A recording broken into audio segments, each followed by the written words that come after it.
दुख दर्द भाव के सब मिटे सतगुरु चरण नित से ये दुख दर्द भाव के सब मिटे सतगुरु चरण नित से गुरु भक्ति बिन कछु नाम नहीं सकल संतन कही गुरु भक्ति बिन कछु नाम। श्री सद्गुरु महाराज की जय। प्रातः स्मरणीय अनंत श्री विभूषित परमाराध्य सद्गुरु महाराज गुरुदेव महर्षि सत्सवी परमहंस जी महाराज मंच पर उपस्थित मुद मंडल में संत समाज सबों के चरणों में मेरा कोटिशः नमन।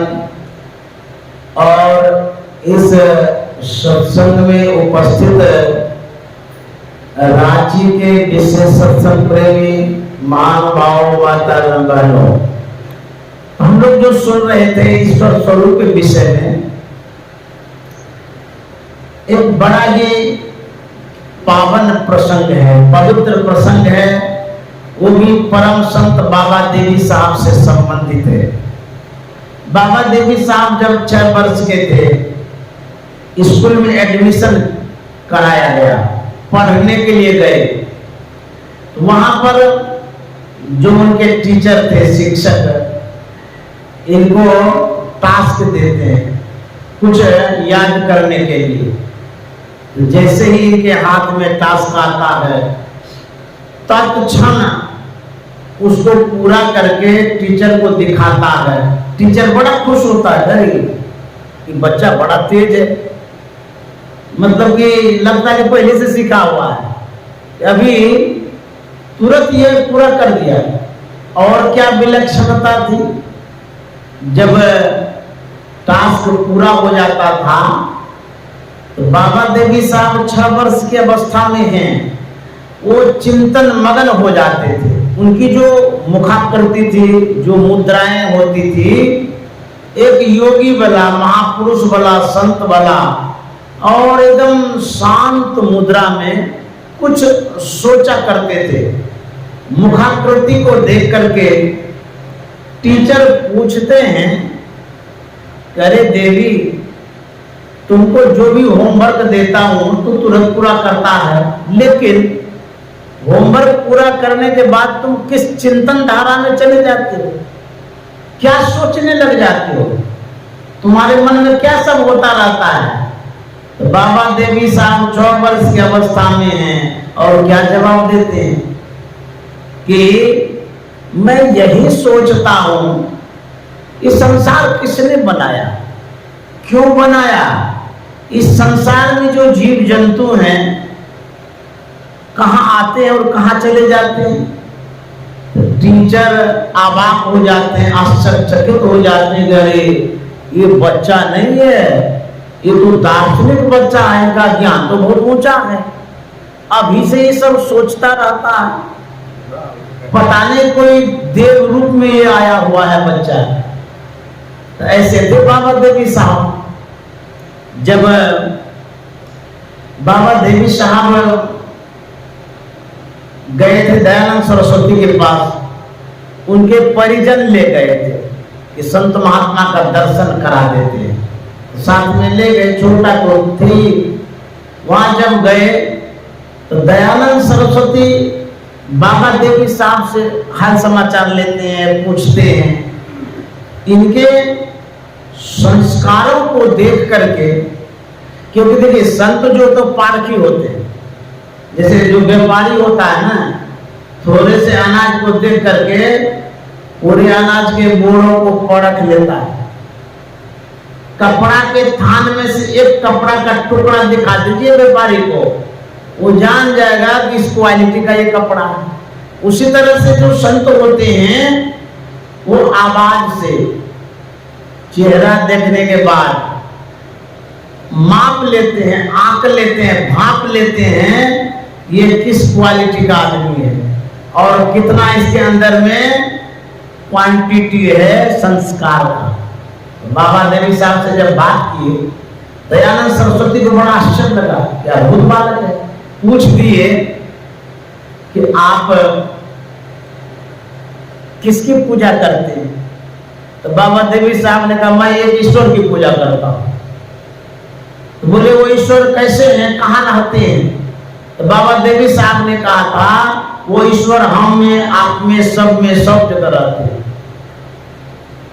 यह सुन करके दयानंद सरस्वती कहते बाप इतना इनको ज्ञान है, सब में ईश्वर हैं, सब जगह हैं। तब दयानंद सरस्वती ने प्रसन्नता पूर्वक खुशी खुशी आशीर्वाद दिया था, ये बालक बहुत आगे बढ़ेगा। ऐसे अवतारी पुरुष हमारे बाबा देवी साहब थे, जो ईश्वर के विषय में बाबा देवी साहब ने गुरु महाराज को बताया। गुरु महाराज भी ईश्वर स्वरूप का ठोस ज्ञान दे गए। गुरु महाराज क्या कहते हैं? निज तन में खोजो सज्जन, बाहर न खोजना,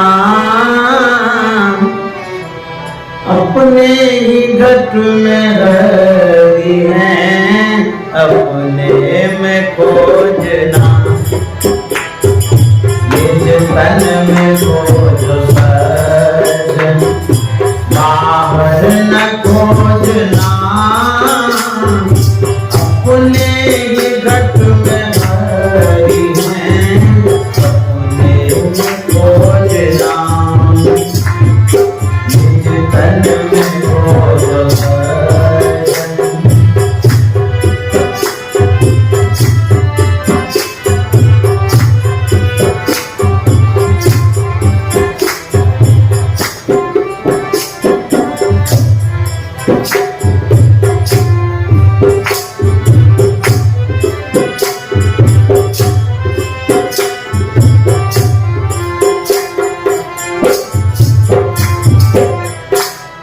गुरु महाराज का जो पद है, उस पद पर जब नजर डालते हैं गहराई से, डीपली जब देखते हैं, अद्भुत रचना गुरु महाराज ने किया है। क्या विशेषता है? पद जहां से गुरु महाराज का प्रारंभ होता है और पंक्तियां जहां अंत हो जाती हैं, शुरू और अंत के बीच में जब आप देखेंगे, कहने की जो क्रमबद्धता है बड़ा अद्भुत है। और संत वाणियों को मैं पढ़ता हूं, उसमें और गुरु महाराज में विशेष विलक्षणता पाते हैं। क्या विशेषता है? गुरु महाराज कहते हैं निज तन में खोज सज्जन, बाहर न खोजना, अपने ही घट में हरि हैं, अपने में खोजना। अपने अंदर में परमात्मा है, ऐसा गुरु महाराज कहते हैं। और संत वाणियों में भी ऐसा हम जानते हैं। जैसे बाबा नानक ने कहा, काहे रे बन खोजन जाई, सर्व निवासी सदा अलेपा, तो ये संग समाई। यह पद नानक साहब का है। लेकिन गुरु महाराज ने जो पद की पुष्टि किया है, तो नानक साहब के पद में यदि पढ़ेंगे तो गुरु महाराज में विशेषता पाई जाती है। कैसे? तो नानक साहब के काहे रे बन खोजन जाई, सर्व निवासी सदा अलेपा, तो ये संग समाई। ओप मधि जो बास बसत है, मुकुर माय जैसे छाई, आदि आदि बात कहे हैं। तो गुरु महाराज कैसे कह दिए? गुरु महाराज कहते हैं अपने अंदर में खोजो। कोई खोजने के लिए बता रहे हैं, लेकिन गुरु महाराज कहते हैं खोजोगे कैसे? तो तरीका भी बतलाते हैं खोजने का। लेकिन उन संत वाणियों में, बाबा नानक साहब के वाणी में ईश्वर सर्वव्यापक है, फूल में बसा हुआ जैसे सुगंधी है, जंगल में खोजने की आवश्यकता नहीं है। तो खोजने तो कहें अंदर में, लेकिन कैसे खोजेंगे? बाबा नानक साहब के पूरे पद में पढ़ लीजिएगा, वो नहीं मिलेगा। लेकिन गुरु महाराज कहते हैं कि खोजने के लिए मैं बता रहा हूं। दो नैन नजर जोड़ के एक नौक बना के, एक नौक बना के, हाँ दो नैन नजर जोड़ के एक नौक बना के, एक नौक बना के, अंतर में देख सुन अंतर में खोजना, हाँ अंतर में देख सुन अंतर में खोजना, हाँ तन में खोजना, बाहर न खोजना, अपने घट में हरी है, अपने में खोजना, तन में खोजना, बाहर न खोजना, अपने घट में हरी है। गुरु महाराज कहते हैं दो नैन नजर जोड़ के, ये युक्ति है, तरीका है, भेद है कि ईश्वर परमात्मा सर्वव्यापक तो हैं, हमारे अंदर में हैं, लेकिन खोजेंगे किस तरह से, ये भेद जल्दी नहीं मिलता है, गुरु महाराज के पद में मिलता है। गुरु महाराज कहते हैं दृष्टियों की क्रिया करिए, दोनों दृष्टि धारों को जोड़िए अपने से जोड़िएगा तो आंखें खराब हो जाएगी। तब कैसे जोड़ेंगे? संत सदगुरु प्रदत्त जो बात है उसके तहत जोड़िए। जो गुरु महाराज ने भेद बतलाया है, तरीका दृष्टियोग करने का जो भेद है उसको जान करके जोड़िए। अन्यथा बाबा देवी साहब ने कहा है दृष्टियों की क्रिया जब करते हैं सावधानी से किया करिए, क्योंकि दृष्टिधारों को जो आप मिलाते हैं यदि डिफरेंस होगा, अंतर आएगा, तो दृष्टि की शक्ति, आंख की ज्योति ऐसे ही चली जाएगी, जीवन भर वो आने वाली नहीं है। ये सत्संग योग में लिखा हुआ है कि बाबा देवी साहब की बात है। तो दृष्टियों कोई खेल तमाशा नहीं है, और भी बातें कही गई है। जो दृष्टियों की क्रिया करते हैं उनको ब्रह्मचर्य का पालन अवश्य करना चाहिए। क्यों?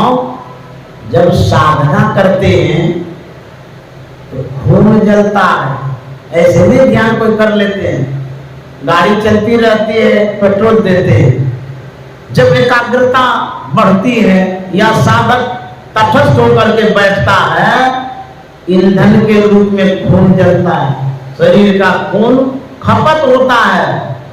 इसीलिए एनर्जी आवश्यक है, ताकत जरूरी है, अच्छा आहार भी चाहिए, ब्रह्मचर्य का पालन भी चाहिए, तब आपका मस्तिष्क काम करेगा। नहीं तो कंफ्यूज हो जाएगा, बल्ब फ्यूज हो जाएगा, लाइटें गायब हो जाएगा, रोशनी गायब हो जाएगा, दृष्टियों क्या करेंगे? बाबा देवी साहब ने कहा है दृष्टि को जब आप जोड़ते हैं तो समझ बूझ के जोड़िए, अर्थात दृष्टियों जब करते हैं सही तरीका जान करके करिए। उसके बाद दृष्टियों के दौरान आपके शरीर में ताकत होनी चाहिए, ब्रह्मचर्य का पालन करना जरूरी है। इस तरह से बाबा देवी साहब ने कहा है, तो कहते दो नैन नजर जोड़ के एक नौक बना के, अंतर में देख सुन सुन अंतर में खोजना। दोनों दृष्टिधारों को जब आप मिलाते हैं, जब एक बिंदुता पर दृष्टि टिकती है, रुकती है, अर्थात जो आंखों में चेतन धाराएं हैं इसको जब मिलाते हैं, कहाँ? एक पॉइंट पर, एक केंद्र पर, बिंदु पर जब आप मिलाते हैं चेतना का सिद्धांत होता है, उसी को दृष्टियोग कहते हैं। तो हमारी जो चेतना है बहिर्मुखी है, बिखरी हुई है, पसरी हुई है, फैली हुई है विषय में। जब समेट में आएगा तब क्या होगा?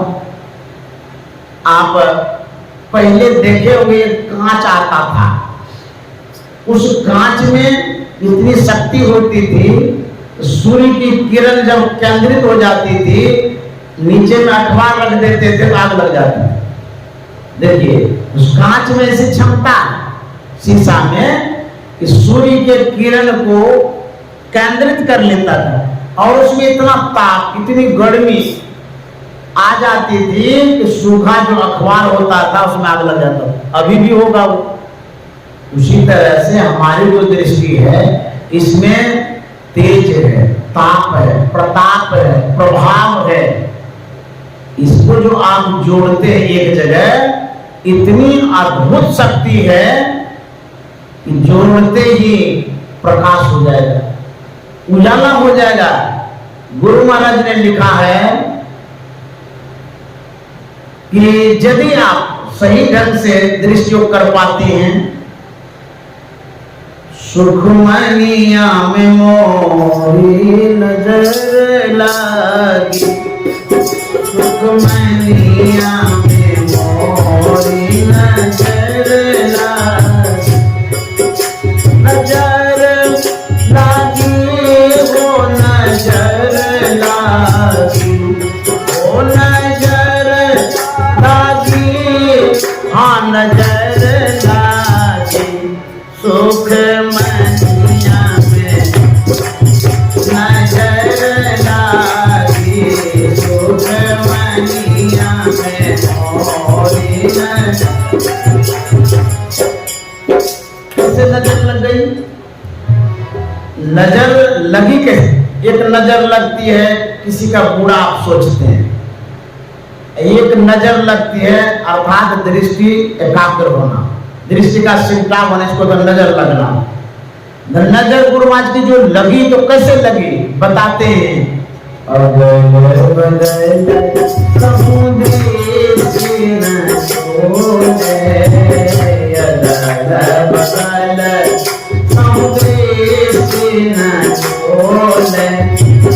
सन्मुख बिंदु पकड़ लागी, हाँ सन्मुख बिंदु पकड़ लागी, सुख मनिया में नजर लागी, सुख मनिया में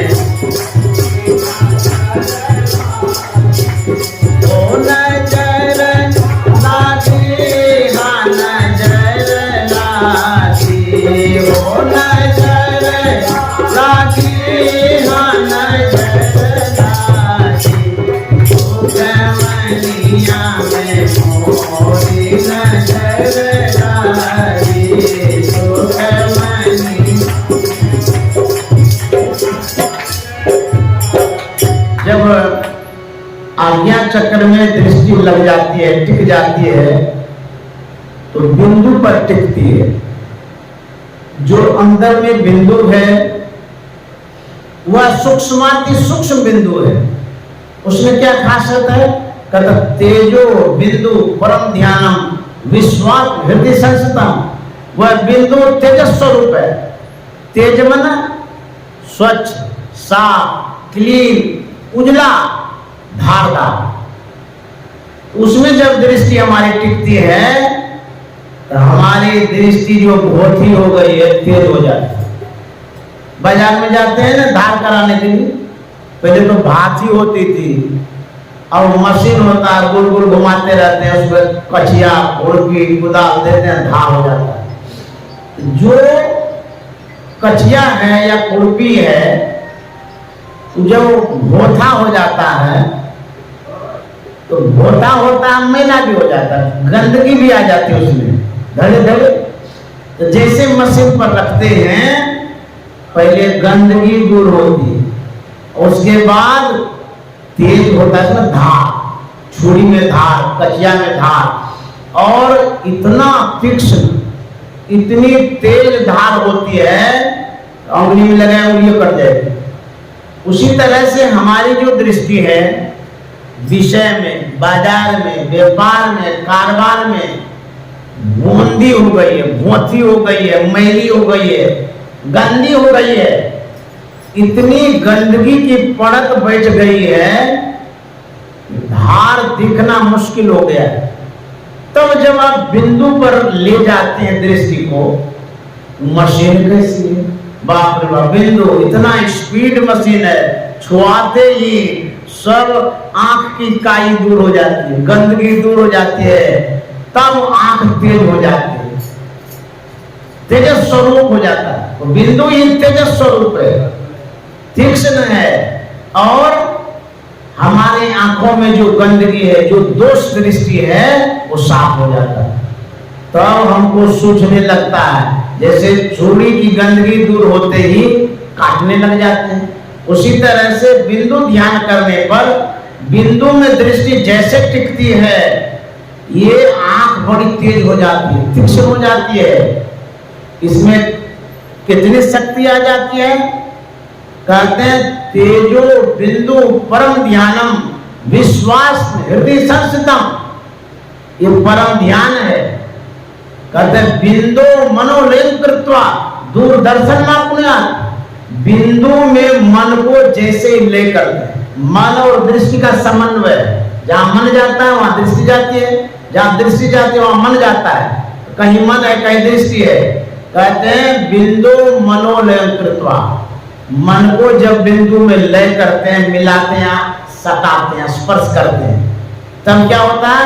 कहते दूर दर्शन मापुण्यात्, देखने की क्षमता बढ़ जाती है, अर्थात जो आवरण हट जाता है, जो काई है दूर हो जाती है, मोतिया बिंद खत्म हो जाता है, सूझने लगता है।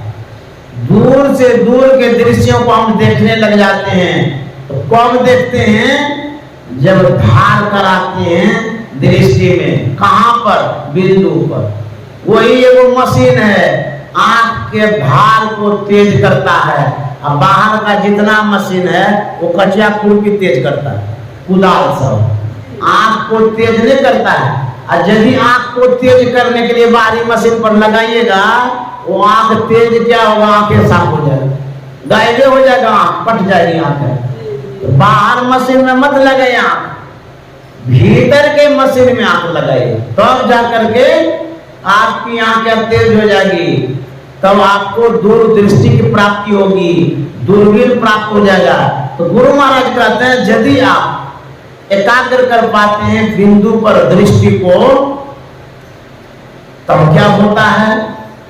ब्रह्म ज्योति खुल गई अंतर में, ब्रह्म ज्योति खुल गई अंतर में, इसी अंधियारी हालत माती, इसी अंधियारी हालत माती, सुख मनिया में नजर लागी, सुख मनिया में मोरी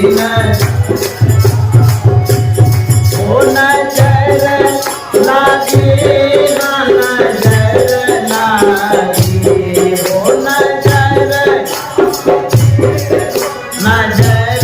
लागी, सुख मनिया में मोरी नजर लागी, सुख मोरी नजर। गुरु महाराज कहते हैं कि उपलब्धि होगी जब आप दृश्य की क्रिया करेंगे, बिंदु ध्यान करेंगे, उपलब्धि होगी, प्राप्ति होगी, फल मिलेगा। क्या फल मिलेगा? ब्रह्म ज्योति खुल गई अंतर में, जो ज्योति प्रकाश आवरणित था, ढका हुआ था, वह ब्रह्म ज्योति है, उसका नाम है ब्रह्म ज्योति। अब बाहर में जितना ज्योति है वो सब ब्रह्म ज्योति है, सब ब्रह्म, और अंतर में है ब्रह्म। दोनों में कितना अंतर है? बाहर के ज्योति में भटकते रहेंगे, अटकते लटकते रहेंगे, अंतर की ज्योति जैसे प्राप्त हो जाएगी, उसमें आप परमात्मा को प्राप्त करेंगे, प्रसन्नता होगी, खुशी मिलेगी। गुरु महाराज ब्रह्म ज्योति खुल गई अंतर में, प्रकाश हो गया।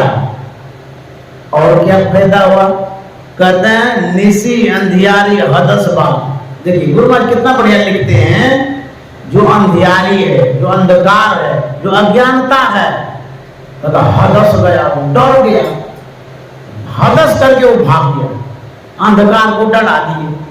जैसे ब्रह्म प्रकाश हुआ, अंधकार हदस गया, भाग गया डर के मारे, हदस भागी और सुखमनिया में मोरी नजर लगी। ये प्रकाश की प्राप्ति होती है बिंदु ध्यान में।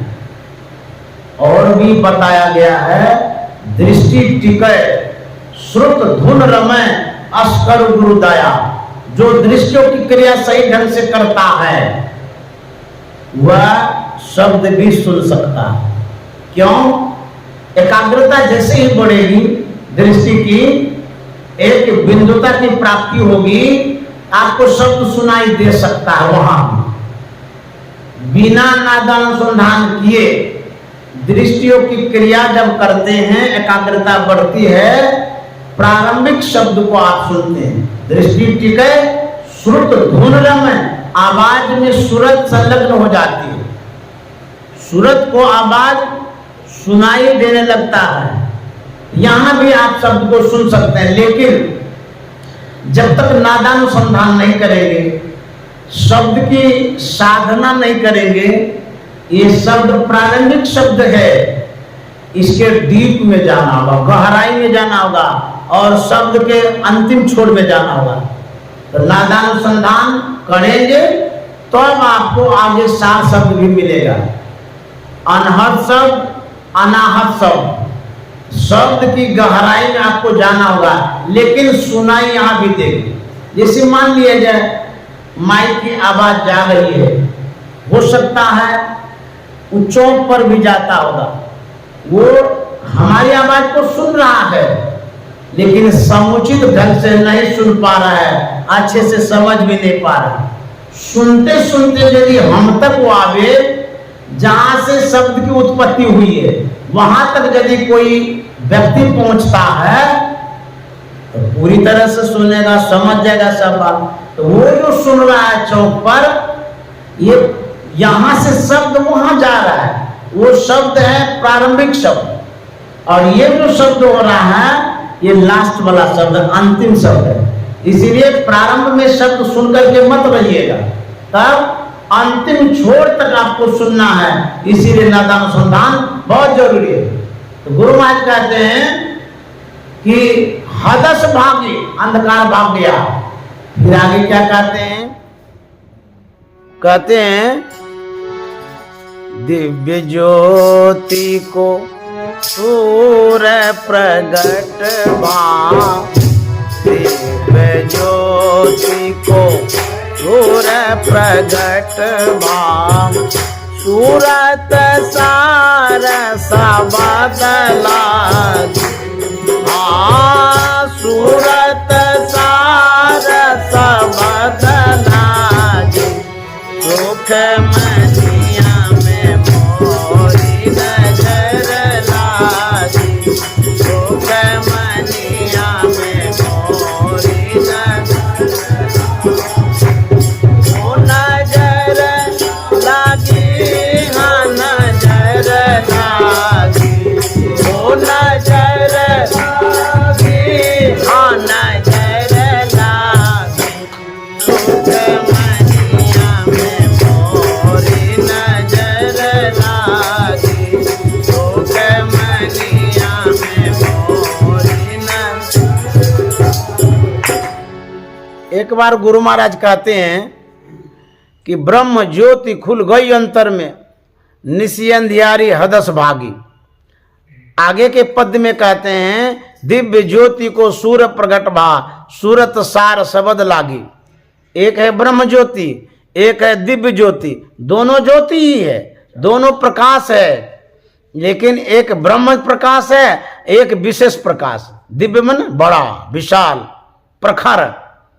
तो गुरु महाराज ऐसा इसलिए कहते हैं कि जब आप प्रारंभ में ध्यान करते हैं तो प्रारंभ में ब्रह्म ज्योति की प्राप्ति होती है, लेकिन वही ब्रह्म ज्योति जब विशालता को प्राप्त करता है, प्रगाढ़ता को, अगाधता को, उसी को कहता है दिव्य ज्योति।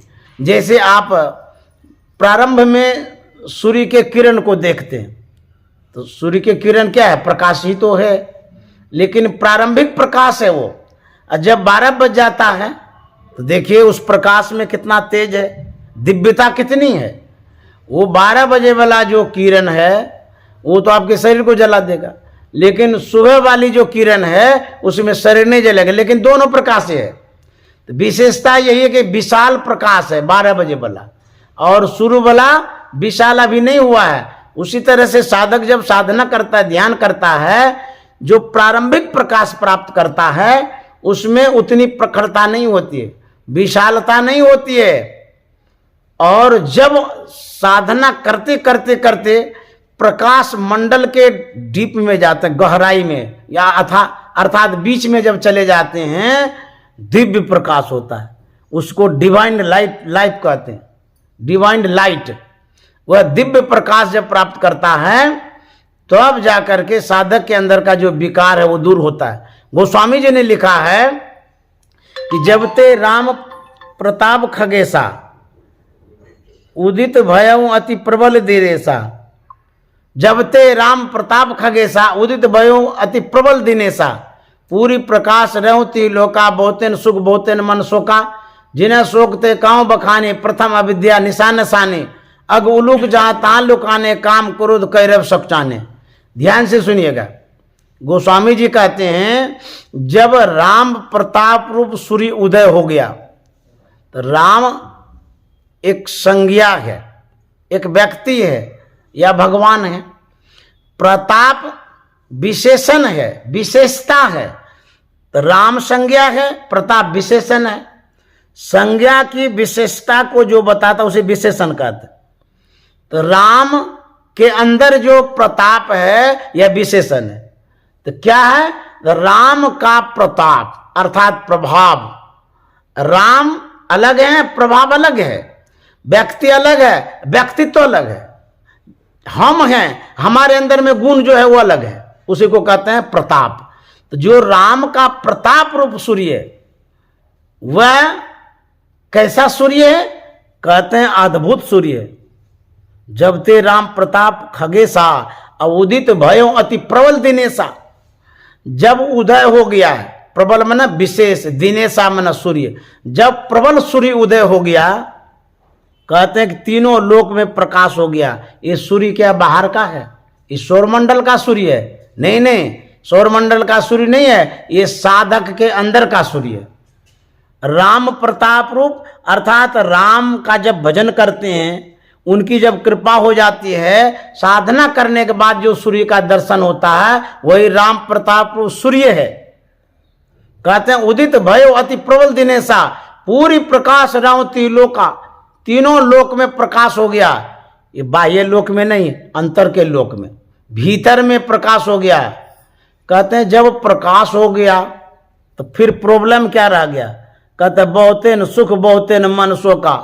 प्रकाश तो हो गया, लेकिन उस प्रकाश में बहुतों को सुख मिल रहा है और बहुतों को शोक हो रहा है।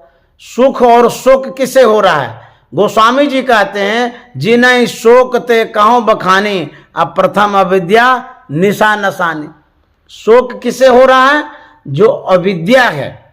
अविद्या रूपी रात्रि का समापन हो गया, समाप्त हो गया है।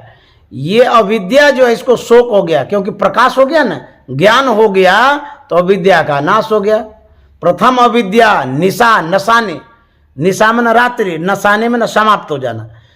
अज्ञानता की समाप्ति हो गई, तो जो अज्ञानता है इसी को शोक हो गया। कहते हैं अग उलूक जहां तां लुकाने। प्रकाश में साधक आ गया है, लेकिन पाप का प्रभाव है। कहते हैं अग उलूक जहां तां लुकाने। अग मन होता पाप, उलूक मन उल्लू। पाप रूपी उल्लू जहां तहां छिप गए। प्रकाश की बात कह रहे हैं। प्रकाश में पाप रहता है।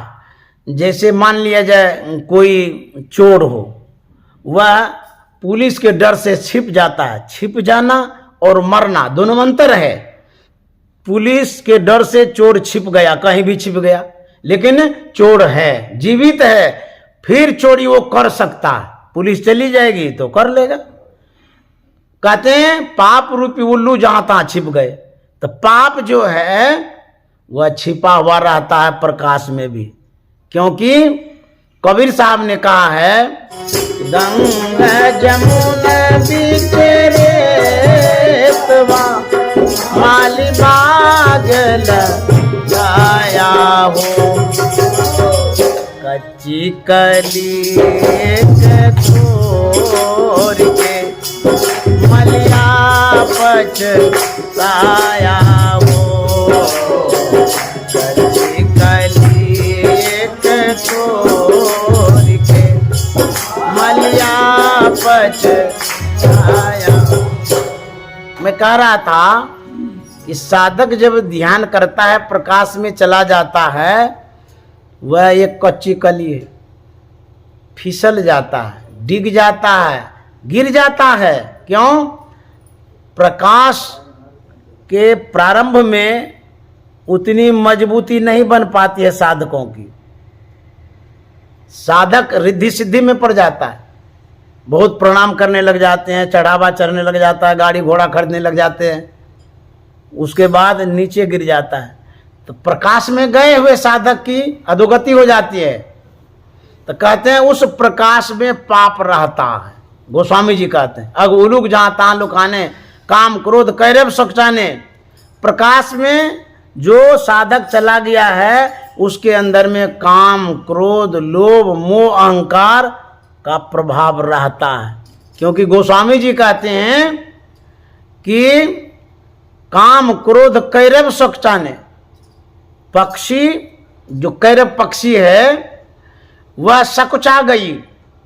जैसे कि मान लिया जाए बड़े आदमी यहाँ आ जाए, मुख्यमंत्री आ जाए, तो हम लोगों के मन में संकोच आ जाएगा कि अरे इतने बड़े आदमी आ गए।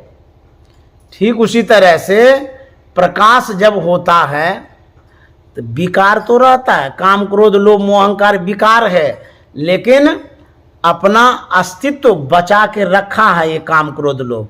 और परहेज क्या करता है? लाज शर्म रखता है, परहेज कर लेता है। अब मुख्यमंत्री आ गए तो थोड़ा सा पीछे हो गए, हट गए, जगह दे दिए। तो प्रकाश में जब साधक जाता है उसको जगह थोड़ी देर के लिए देते हैं, और जैसे साधक ढीला करता है ये हावी हो जाता है, काम क्रोध लोभ मोह अहंकार सब हावी होता है। तो प्रकाश में गए हुए साधकों के अंदर में भी क्रोध आता है, कामना उत्पन्न हो जाती है, लोभ मोह अहंकार हो जाता है। गोस्वामी जी कहते हैं सकुचा जाना और मर जाना दोनों अंतर है। तो काम क्रोध लोभ मोह अहंकार सकुचाता है, और जो पाप है वो छिपता है। छिपना सकुचाना मरना नहीं है। ये तो मरता कब है? जब से अनहद घोर सुनी इंद्रिय थकित गलित मन हुआ आशा सकल भूनी। जब अंतर के नाद को सुनते हैं तब जाकर के इंद्रियां थक जाती है और आशाएं भून जाती है। जो विकार है वो उसका समाप्तिकरण होता है।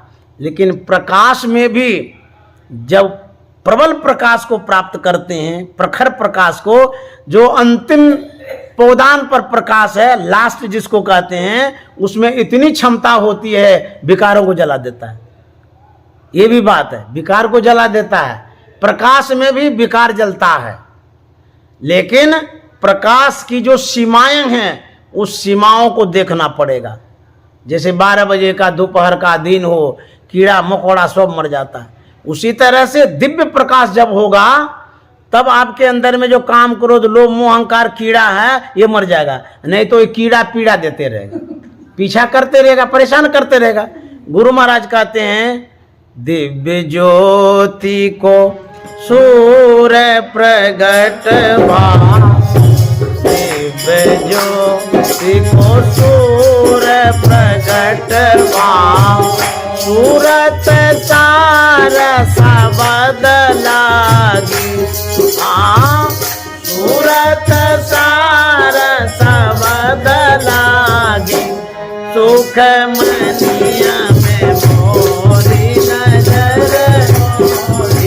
सुख मनिया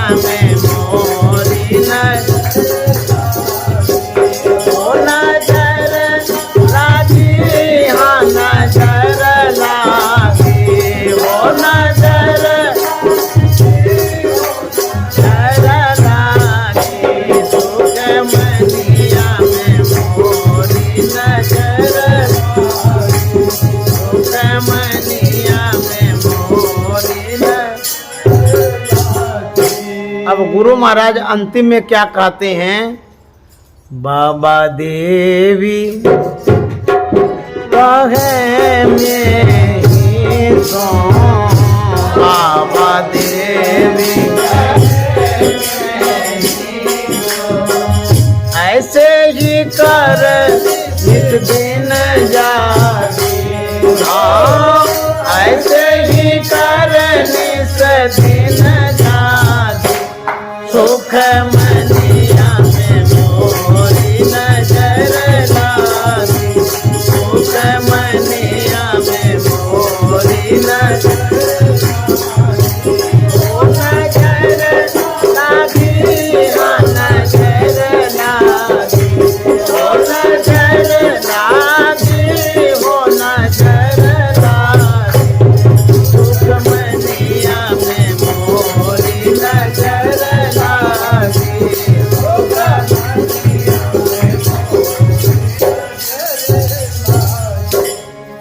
बाबा देवी साहब कहता ऐसे ही कर निस दिन जागी।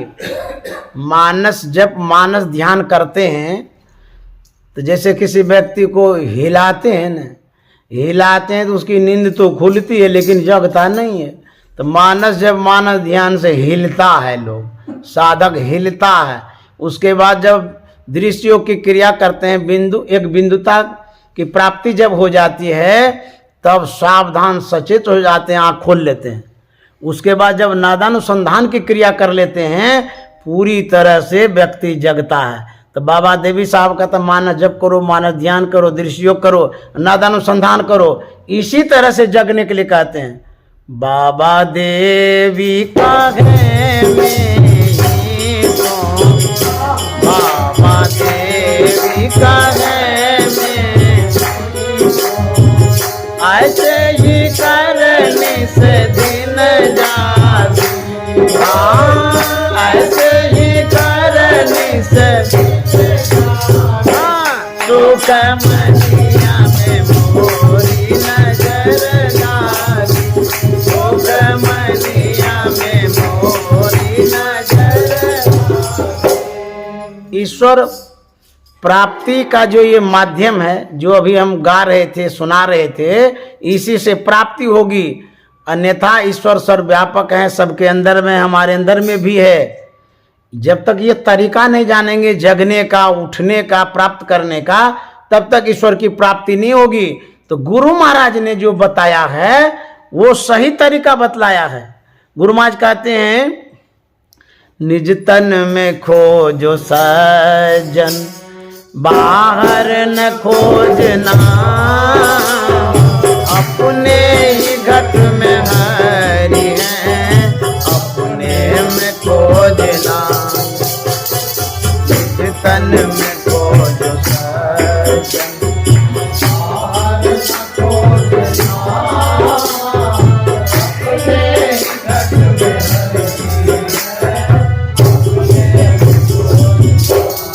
दिल द्वार तक के सीधे सूरत को खींचना, सूरत को खींचना। दिल द्वार तक के सीधे सूरत को खींचना, सूरत को खींचना।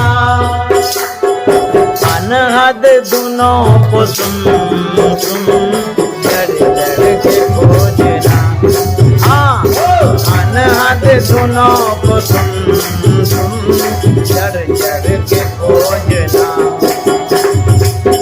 तन में खोज सज्जन बाहर न खोजना, अपने ही घट में हरि है। गुरु महाराज ने कहा है जिस मत में ज्योति और शब्द की चर्चा न हो वो मत मानने योग्य नहीं है, वो संत मत नहीं है। तो ज्योति और शब्द की चर्चा से आप यही समझ लीजिए कि यही परमात्मा को प्राप्त करेगा, यही दो माध्यम है। तो गुरु महाराज खोल खोल करके बता रहे हैं बजती है 5 नौबत, सुन एक एक को, सुन एक एक को। हाँ, बजती है 5 नौबत, सुन एक एक को, सुन एक एक को। एक पे चढ़ जाएंगे, लिखना खोजना, जितन में खोजना, नाम खोजना, जितन में खोज भजन, बाहर न खोजना, अपने ही घर में हरि है। पंचम बजे दूर घर से जहाँ आप विराजे, जहाँ आप विराजे। हाँ, पंचम बजे दूर घर से जहाँ आप विराजे, जहाँ आप विराजे। गुरु की कृपा से मेरी खोजना, गुरु की कृपा से मेरी तन खोजना, बाहर न खोजना, अपने ही घट में हरि है। श्री सद्गुरु महाराज की जय।